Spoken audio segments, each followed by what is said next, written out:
Amakim kutilmaganda qaytib kelganida hovlimizdagi sokinlik birdan buzilgandek bo'ldi. Onam uni ko'rib hayronlikdan bir muddat gapira olmay qoldi, chunki u 10 yildan beri na qo'ng'iroq qilgan, na bir xabar yuborgan edi. Men esa bolaligimdan beri uni ko'rmaganman, faqat suratlarda, 60dagi kulgili voqealar orasida eshitganman. Shunga qaramay, uning ko'zi menga beixtiyor tanishday tuyuldi, go'yo uzoqdan qarab turadigan, odamning ruhini teshib o'tadigan nigohlar. Amakim salom berib ichkariga kirar ekan, u bilan birga uyga nimadir kirgandek, yillar davomida yopiq qolgan eshiklar giyqillab ochilgandek bo'ldi. Onam unga joy tayyorlayotganda, men eshik oldida turib uning chamadonini kuzatdim. Chamadon eski, yirtilgan, lekin juda og'ir edi. Amakim esa uni qo'liga ham olmay, go'yo kuch qolmaganday sudrab kelgan edi. Men ichimda savollar girdobi bilan kurashdim. Nega u qaytdi? Qayerdan keldi? Nimaga bu qadar charchagan? Kecha tushgan paytda amakim hovlining bir burchagiga qarab ancha vaqt jim turdi. Onam ovqat keltirganida ham u bir necha lahza qarab qoldi, xuddi qandaydir narsani kutayotgandek. Men esa uning har bir harakatiga e'tibor qilmaslikka urindim, lekin qo'limdan kelmadi. Juda ko'p yillar davomida yo'qligidan so'ng birdan paydo bo'lishi, bu shunchaki qaytish emas edi. U kechki ovqatda hech narsa yemadi, faqat issiq choyni asta-sekin ichib o'tiraverdi. Onam so'radi, "Yo'lda ovqat yeganmisan?" Amakim boshini chayqab, "Yo'q, ishtaham yo'q" dedi. Ammo uning ovozi juda charchoq bilan to'la edi, go'yo so'zlari ham og'ir yuk ko'targanday charchagan. Kechasi u yotoqxonasiga kirib ketgach, men onamga unga nima bo'lganini so'radim. Onam yelka qisib, "Uning o'zi aytadi" dedi. Ammo men bilardim, onam ham hamma narsani bilmaydi. Bu qaytishning orqasida qandaydir yashirin narsa bor edi. Tunda shiftga tikilib yotarkanman, amakimning chamadonida nima borligi haqida o'yladim. Yuk juda og'ir edi. Unda kiyimlaru oddiy buyumlar bo'lishi mumkin emasdi. Bir mahal tashqaridan eshitilgan galati tovush meni seskantirib yubordi. Derazadan qarasam, amakim hovlida o'tirgan, chamadoni yonida edi. U chamadonni ochib, ichidan nimadir olayotganday ko'rindi, lekin qorong'u bo'lgani uchun aniq ko'ra olmadim. Ertasi tongda esa chamadon xonada yopiq holatda turardi, xuddi kechasi hech narsa bo'lmaganday. Men yotoqxonadan chiqayotganimda amakim bilan ko'zlarimiz to'qnashib qoldi. Uning nigohida kechagi holatga izoh berilmaganday sovuqlik bor edi. Men hech narsa demadim, balki aytishga qo'rqdim. Biz birga nonushta qildik, lekin amakim hech narsa yemasdi, faqat o'tirardi. Onam unga sog'ligi haqida gapirganida, amakim hammasi yaxshi deb qo'ya qoldi. Bu birinchi marta emasdi, qaytganidan beri u nonushta ham qilmagan edi. O'sha kuni men bozor tarafga chiqib ketdim. Uyga qaytganimda amakimni uyning orqa tomonida eski ombor yonida ko'rdim. U yerga hech kim kirmasdi, yillar davomida qulflangan, chang bosgan, suv o'tib ketgan joy bo'lgan. Men amakimni ko'rib hayron bo'ldim, u nega ombor yonida turibdi? Nega u multilmay o'sha joyni kuzatmoqda? Men unga yaqinlashganimda, u birdan ortiga o'girilib menga qaradi. Uning ko'zida bir zumga vahimaga o'xshash narsa yalt etib ko'rindi, so'ngra yo'qoldi. "Bu yerga kelmang" dedi u shoshib. Men hayron bo'ldim. "Nega?" dedim. U esa javob bermadi, faqat yelkalarini qisib uy tomonga qaytdi. Men esa ombor eshigining qulfidan chang to'kilib turganini, pastki qismida esa yaqinda kimdir tegib ketganday izlar paydo bo'lganini ko'rdim. Kech kirgach, onam menga amakim haqida qayg'urayotganini aytdi. U qaytganidan beri beozor ko'ringani bilan ichida qandaydir og'ir dardi bor edi. Men onamga kechasi ko'rganim haqida aytmoqchi bo'ldim, lekin to'xtadim. Chunki hali hech narsa aniq emasdi, faqat taxminlar edi. Shunday bo'lsa-da, uyda hamma narsa o'zgarib borayotganini sezardim. Amakim uyga kirgandan beri uy ichidagi havo og'ir, nimadandir cho'chiyotgandek. Kechasi yana o'sha tovush eshitildi. Men o'rnimdan turib asta deraza yoniga bordim. Hovlida hech kim yo'q edi. Biroq ombor tomondan galati shitir-shitir ovoz eshitildi. Men yuragim hapriqib shundoqqina qarab turdim. Bir mahal amakim ombor eshigidan chiqib keldi. U atrofga alanglab qaradi, so'ng qo'lidagi mayda kalitni cho'ntagiga solib qo'ydi. Men derazadan uzoqlashdim. U esa u tomonga qaytdi. Bu safar uning yurishida qo'rquv emas, balki bir qarorga kelgan odamning qat'iyligi sezilardi. Ertasi kuni men baribir bardosh bera olmay ombor tomon bordim. Eshik qulfini ushladim, u qattiq, mustahkam edi. Ammo qandaydir galati hid kelardi, eski narsa hidi emas, boshqacha, qandaydir sovuq temir hidi. Bu hid menga notanish edi. Men o'sha zahoti birorta qo'rqinchli xulosa chiqarishni istamadim. Balki u yerda faqat eski buyumlar bordir. Balki amakimga 60dan qolgan esdaliklar shunchaki kerak bo'lgandir. Ammo kechasi ko'rgan kalit, tovushlar, uning bu yerni kuzatishi bularning oddiy emasligini bildirardi. Bir necha kun o'tdi. Amakimning uyda yurgani hamon galati edi. Ba'zan u bir burchakda jim o'tirib qolardi, ba'zan qog'ozlarga nimadir yozardi. Men bir kuni uning yozayotgan narsasini ko'rmoqchi bo'lib yaqinlashdim, lekin u qog'ozni darrov yopib qo'ydi. Ovozida hech qachon eshitmagan sovuqlik bilan, "Bu shaxsiy narsam", dedi. Men orqaga chekindim. Shu paytdan boshlab u menga yanada ehtiyotkorona munosabatda bo'la boshladi, go'yo men nimadir bilib qo'yishimdan xavotir olayotganday. Kunlar o'tib onam ham buni sezdi. U amakimning tunlari to'siq bilan yurganini, ba'zan eshiklar qarsillab qo'lida kalit bilan yurganini ko'rib, mendan, "Bu odatmi? Sen biror narsa bilasanmi?" deb so'radi. Men bilmayman dedim, ammo ichimda shubhalar tobora kuchayardi. Bir kuni ertalab turib qarasam, amakim yo'q edi. Onam ham bilmas ekan. Uning yotog'i tuzalmagan, chamadoni esa ochiq holda turardi. Men chamadonga qaradim. Ichida faqat bir nechta eski kiyimlar, yirtik daftar bo'laklari, xat qoldiqlari bor edi. Lekin chamadon kecha og'ir edi, endi esa juda yengil edi. Qanday qilib? Nima o'zgardi? Qayerga g'oyib bo'lgan? U kecha omborga tushgan bo'lsa kerak. Men darhol tashqariga chiqdim. Ombor eshigi ochiq edi. Men xavotirda oldinga bosdim. Ichkariga kirar ekanman, qorong'u, chang bosgan joydan sovuq shamol yuzimga urildi. Ichkarida hech narsa yo'qdek tuyuldi, faqat bir burchakda katta qora latta yotardi. Men unga yaqinlashdim. Lattaning ostida yo'lsimon izlar bor edi, xuddi kimdir og'ir narsani sudragandek. Izlar omborning orqa devori tomon yo'nalgan edi. U yerdagi eski yog'och taxta sargaygan, biroz ko'tarilib turgandek edi. Men taxtani ko'tardim. Ostida yer biroz kavlangan, xuddi kimdir yaqinda o'sha yerga nimadir yashirgandek. Men chokdim, qo'lim bilan yerga tegdim, tuproq hali ham yumshoq edi. Shu payt tashqaridan qadam tovushi eshitildi. Orqamga qarasam, amakim turardi. Uning yuzidagi ifoda men ilgari ko'rmagan, qo'rquv, charchoq va ehtiyotkorlik aralash edi. "Bu yerga tushmang", dedi u past ovozda. Men unga qaradim. "Nega?" dedim yana. Bu safar u jim turmadi. Bir necha soniya sukutdan so'ng, "Men hali buni tushuntira olmayman. Ammo bilib qo'y, bu sen o'ylagan narsa emas. Faqat bu yerga yaqinlashma", dedi. Uning ovozida iltijo ham, buyruq ham bor edi. Men o'rnimdan turdim. U taxtani qayta yopib qo'ydi, so'ng menga qarab, "Bu vaqtinchalik. Men ketaman. Bir necha kundan so'ng bu joy bilan ham, mening qaytim bilan ham bog'liq bo'lgan hamma savollarga javob topsang, hayron qolmaysan", dedi. Men hech narsa tushunmadim. U esa yana bir bor atrofga alanglab qarab xonaga qaytdi. Men onamga biror narsa demadim. Chunki amakimning gaplarida qandaydir jiddiylik bor edi. Kechasi yana tovush eshitildi.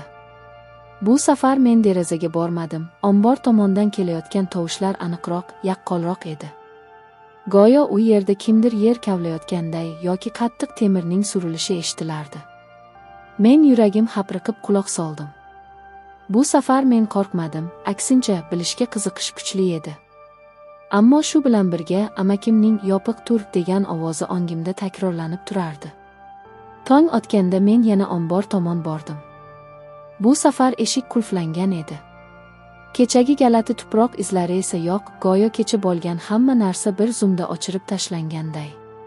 Shu payt orqamdan amakim ovozi eshitildi. "Men bugun ketaman", dedi u. Men unga qaradim. Nega? U kozlarni bir nuqtaga qadab, vaqti keldi, dedi. Onam esa hech narsa demadi, faqat kozida alam bor edi. Amakim yo'lga tushayotganda u menga yaqinlashib, yengilgina, bir kuni yozuvlarni o'qi. Ularni topasan. Shunda hammasini bilasan, dedi. U yo'ldan nariga o'tib borayotganida men uning qo'lidagi kichik qora sumkani payqadim. Chamadon emas, balki butunlay boshqa narsa edi. Atigi bir necha kun ichida u odam o'zini yillar davomida qiynagan sirni o'zi bilan yana olib ketayotgandek ko'rindi. U ketdi. Uy yana sokin bo'ldi. Ombor oldidagi izlar yo'qoldi. Kechasi tovushlar qaytmadi. Ammo men bilardim, ombor ichida u yashirgan narsa, chamadonda bo'lgan og'ir yuk, yozuvlar, u bilan bog'liq sirlar bir kuni baribir ochiladi. Va o'sha kun kelguncha men bular haqida o'ylashdan to'xtay olmayman. Amokim ketganidan keyingi dastlabki kunlarda uy galati tarzda bo'shab qolganini sezdim. Xuddi u bilan birga uyda yillar davomida o'rnashib qolgan qandaydir xavotir, qo'rquv va sirlarning og'irligi ham ketgandek edi. Lekin shu bilan birga uning ketishi menga savollarni yana ham ko'paytirib berdi. Onam, u yaxshi joyga boribdi, o'zini tuzatib oladi, deb tasalli berdi, ammo men bilardim, bu ketish odatiy ketish emasdi. Amakimning ko'zlaridagi o'sha so'nggi nigoh menga aytgan, yozuvlarni o'qi degan gapi kun bo'yi qulog'imda jaranglab yurardi. Bir necha kun o'tib, men nihoyat uning xonasiga kirdim. Chunki u eslatgan yozuvlar shu yerda bo'lishi kerak edi. Xona hali ham uning hidini eslatardi, eski kitoblar, chang, uzoq yo'llar hidi. Men stol tortmasini ochdim, u yerda bir nechta qog'ozlar, eski daftar va chizilgan notanish belgilar bor edi. Bular oddiy yodda qoldirish uchun yozilgan narsalar emas edi. Ularning ayrimlari chizilgan xaritaga o'xshardi, ayrimlarida esa uzun-uzun matnlar, xatolar bilan yozilgan jumlalar bo'lardi. Men ularni asta ko'zdan kechirdim. Dastlab hech narsani tushunmadim. Yozuvlar juda chalkash, go'yo shoshilib yoki ruhiy holat yomon paytda yozilgandek edi. Ammo ularda eng ko'p takrorlanadigan bir so'z bor edi, o'sha joy. Qaysi joy? Ombor. Yoki u ombordan ham oldinroq bilgan boshqa joymi? Har bir matnda o'sha joyga qaytish, o'sha joyga yaqinlashmaslik, o'sha joyda hech kim bilmaydigan narsa bor degan satrlar takrorlanardi. Men o'sha joy ombor ichidagi yer kavlangan qism ekaniga shubha qilmasdim. Ammo u yerda nima borligi haqida hali ham hech tasavvurga ega emasdim. Bir nechta qog'ozni chetga surib, yana bir daftarni varaqladim. Unda amakimning qo'li bilan yozilgan uzun hikoya bor edi. U qandaydir odamdan qochgani, kimlargadir qarshi kurashgani, biror sirni yashirganini yozgan edi. Lekin jumlalar orasida ulkan bo'shliq bor edi. Go'yo u hamma narsani ayta olmagan, aytishga qo'rqqan. Men bu yozuvlarni o'qir ekanman. Bir vaqtning o'zida uning qaytishdan oldingi hayotini ko'z oldimga keltirdim. Yolg'iz, doimiy qo'rquv va izlanish bilan o'tgan yillar, biror odam yoki kuchdan yashirinib, so'nggi umid bilan uyga qaytishi. Bir kuni tushdan keyin men uning daftarlari ichidan katakli qog'ozga chizilgan chizmani topdim. Chizmada ombor, hovli, uy va ombor ostidagi qandaydir yerosti yo'li belgilangandi.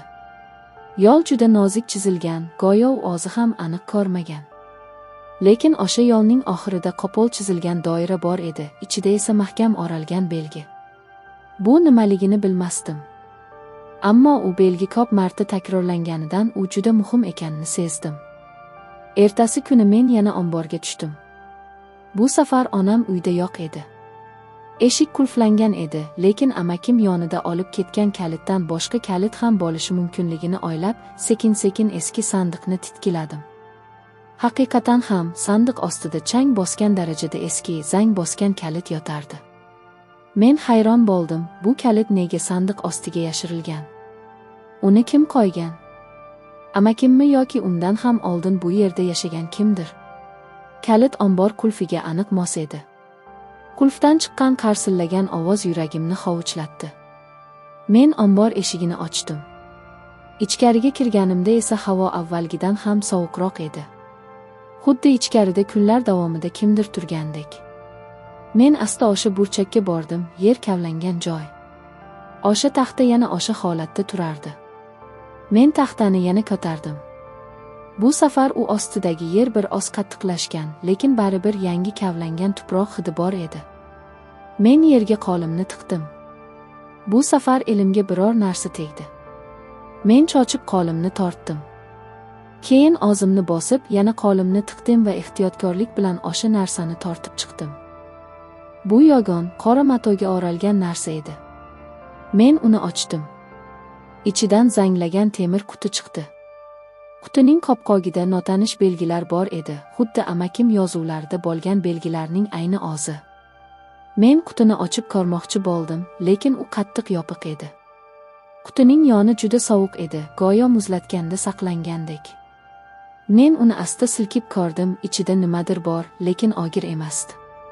Qutini qo'limda silkitar ekanman, ichidan ham galati ovoz eshitildi, temir narsaning sekin urilishi kabi.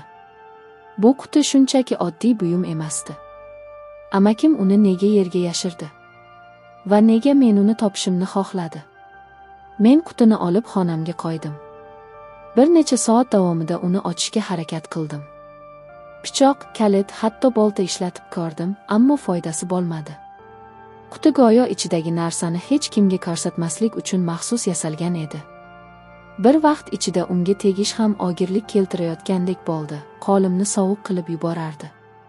Men uni stolga qo'yib, amakimning yozuvlarini qayta ko'zdan kechirdim. Bir joyda u qutini ochishga harakat qilmang. Uning vaqti kelganda og'zi ochiladi. Kuch bilan emas. Faqat joyi o'zgarganda deb yozgan edi. Bu menga yanada galati tuyuldi. Qanday qilib quti og'zi ochiladi? Va nega kuch ishlatib bo'lmaydi? O'sha kechasi men uxlolmay yotdim. Quti xuddi menga qarab turgandek ichida qandaydir tovush bor edi. Ba'zan quti ichidan juda past, quloq bilan eshitib bo'lmaydigan titroq ovoz eshitilardi. Bu ovoz yotganimda ham, o'rnimdan turganimda ham meni bezovta qilardi. Bir mahal beixtiyor o'rnidan turdim va qutini qo'limga olib deraza yoniga bordim. Tashqarida qorong'u tungi shamol shovullab turardi, yulduzlar esa juda xira ko'rinar edi. Qutini deraza tokchasiga qo'ydim. Shu payt uning ichidan yana o'sha ovoz eshitildi, bu safar biroz balandroq. Men qo'rquvdan orqaga tisarildim. Birdan eshik qiya ochilib onam kirib keldi. U meni hushyor ko'rib hayron bo'ldi. "Nima qilyapsan bu paytda?" dedi u. Men qutini ko'rsatmaslik uchun yonimni o'girdim. "Hech narsa", dedim. Onam menga diqqat bilan qaradi. "So'nggi kunlarda sen galati bo'lib qolding. Amaking ketgandan beri o'zgarib ketding", dedi. Men unga hech narsadan xavotirlanmasligini aytmoqchi bo'ldim, lekin ovozim chiqmay qoldi. Chunki chindan ham men bularning hammasini tushunmayotgan edim. Onam ketishi bilanoq qutini yana qo'limga oldim. Unga qaradim. Ichidagi sir menga tobora yaqinlashayotgandek tuyulardi. Keyingi bir necha kun davomida men qutini yashirib yurishga majbur bo'ldim. Uni bir joydan ikkinchi joyga ko'chirar, lekin qutining sovuqligi, galati tovushlari meni tinch qo'ymasdi. Ammo bir kuni ertalab uyg'onib qarasam, quti o'z joyida emas edi. U stol ustidan yo'qolgan. Men xonani agdar-to'ntar qildim, lekin topolmadim. Bir zumda yuragim hapriqib ketdi. Kim uni oldi? Onammi? Yo bo'lmasa, amakim qaytib kelganmi? Bu fikr meni larzaga soldi. Hovliga chiqdim. Havo iliq, tong yorug'i yangi tushayotgan payt edi. Ombor yoniga otdim. Quti o'sha yerda edi. Men uni ko'rib hayratda qoldim. Uni bu yerga kim qo'ydi? Axir men qulfni yopgan edim. Ombor eshigi ham o'sha kechagi kabi qulflangan edi. Qutini olayotgan paytimda uning qopqog'idagi belgi birdan ko'zimga boshqacha ko'rinib ketdi. Xuddi o'zgarayotgandek edi. Men qutini ehtiyotkorlik bilan quchoqlab xonamga olib keldim. Endi uni ochishni istamay qoldim. Chunki u o'zi biror joyga borishni xohlayotgandek edi. Kecha kuni amakimdan xat keldi. Onam uni menga berdi. Xat qalin konvertda edi. Men uni ochib o'qiy boshladim. Amakim unda yozgan, men ketganimda uyda hech narsa qolmagan deb o'ylagan edim. Lekin o'sha narsa ko'p yillar oldin mening nomimga o'tgan. U aslida meni emas, seni tanlagan bo'lsa kerak. Qutini topgan bo'lsang, ehtiyot bo'l. Uning ichidagi narsa hali o'zini ko'rsatmagan. Men uning sirlarini bilaman, ammo hali aytolmayman. Faqat bir gapni bil, u sizlar bilan bog'liq. Oila tarixi bilan. Undan qo'rqma. Lekin ochishga shoshma. Men xatni yana o'qib chiqdim. Bu nimani anglatardi? Quti men bilan bog'liqmi? Bizning oilamiz bilan. Onam hech narsa bilmasmidi? Men qutini o'zimga yaqinroq olib, asta stolga qo'ydim. Endi u sovuq emas edi.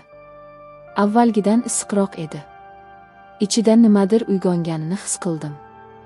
Qutining ichidagi narsani ochishga shoshmadim.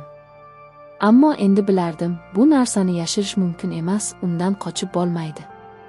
Amakim ketdi, lekin sir shu uyda qoldi. Endi u mening bo'ynimda edi. Shu kecha men yana uxlay olmadim. Qutining ichidan past titroq ovoz eshitildi. Bu safar u uzoqroq davom etdi. Go'yo ichidagi narsa nafas olayotgandek, uyg'onayotgandek edi. Men uni qo'limga oldim. O'sha payt qutining qopqog'idagi belgi asta-sekin yorishib, juda xira nur tarata boshladi. Bu nur devorlarga tushdi, ular orasida galati soyalar paydo bo'ldi. Men qo'rquvdan titrab ketdim. Ammo shu bilan birga ichimdan qandaydir kuchli quvvat o'tgandek bo'ldi. Quti birdan issiq bo'lib ketdi. Men qo'limni tortdim, quti stolga tushdi. Shunda uning qopqog'i asta ochila boshladi. Kuch bilan emas, go'yo o'zi andishali harakat bilan ochilayotgandek. Men nafasimni ichimga yutdim.